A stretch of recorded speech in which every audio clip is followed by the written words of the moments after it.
તો બધાને good morning, જય માતાજી. અને આજના દિવસની શરૂઆત આપણે થઈ ગઈ છે લગભગ 5:30 વાગે. રોજના જેમ 5:30 વાગે દિવસની શરૂઆત કરી દીધી છે. અને ગાડી તો હજી હુઈ રહી.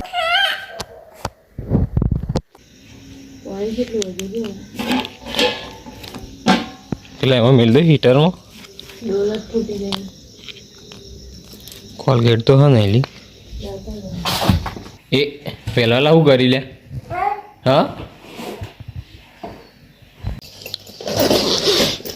કોઈ શાન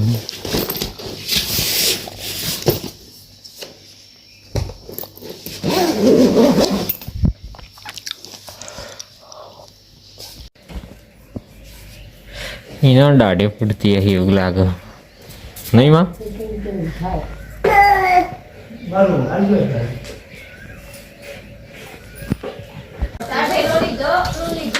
ઓ વાહ, એ તો પેલા હિંમત લેવાનું.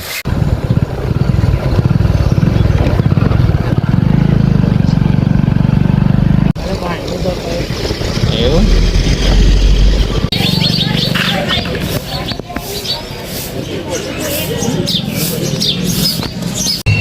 તો ભાઈ જો આમાં એવું છે કે રવિવારની રજા કરતો સોમવારે નોકરી જવાનું વધારે ટેન્શન. તો ભાઈ મોસ્ટ એ લગભગ કેટલા વાગે 6:30 વાગે નીકળે તો 10-12 કિલોમીટર મારો 7:30 થઈ ગયા. હવે આ તો ઓફિસે જવાનું લેટ થઈ જાય. ઓફિસના રૂલ્સ એવા કે તમે 2-4 મિનિટ કે 1 સેકન્ડ બી લેટ થઈ જાય 2 કલાકના પૈસા કરે. એટલે 2 કલાકની લગભગ લીવ મૂકવી પડશે તો પહોંચી શકું તો ને 2 કલાકની લીવ મૂકી શકશે. જો હજી તો 1 કિલોમીટર જેટલું હેડીને જવાનું લગભગ.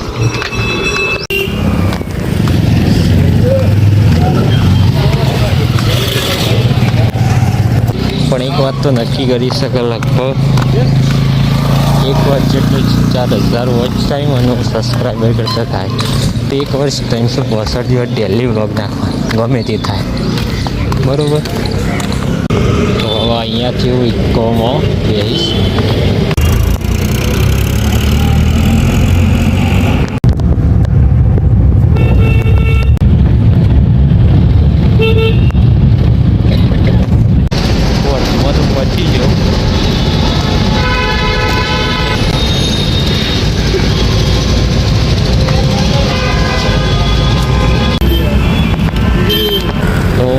હજી બી લગભગ 800 મીટર જેટલી હેડી જાય તો મારા દિવસ તો લગભગ 2 કિલોમીટર જેટલું થઈ જાય.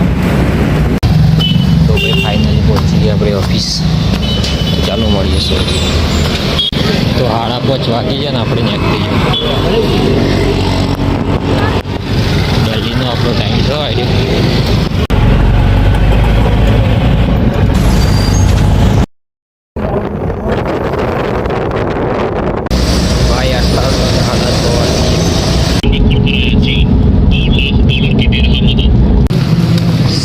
પાંચ વાગે નીકળ્યું ઘેર આવતા હોય તો હજી 7:30 છે ને હજી 8 વાગે આવું છે ભાઈ નોકરી.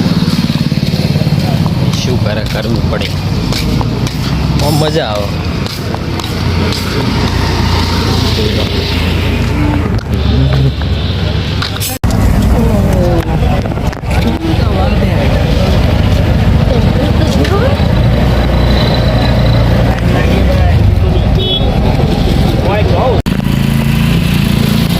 કેટલી પબ્લિક પૂરા આવે હતી.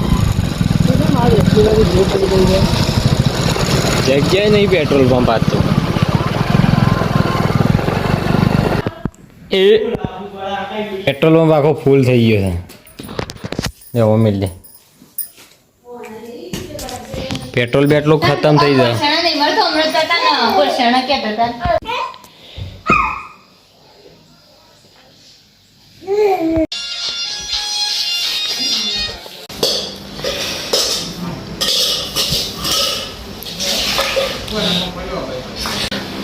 તો વાગી ગયા 9 અને આજના વ્લોગનો એન્ડ કરીએ. તો મળી આવવાના નવા વ્લોગમાં. જય હિન્દ.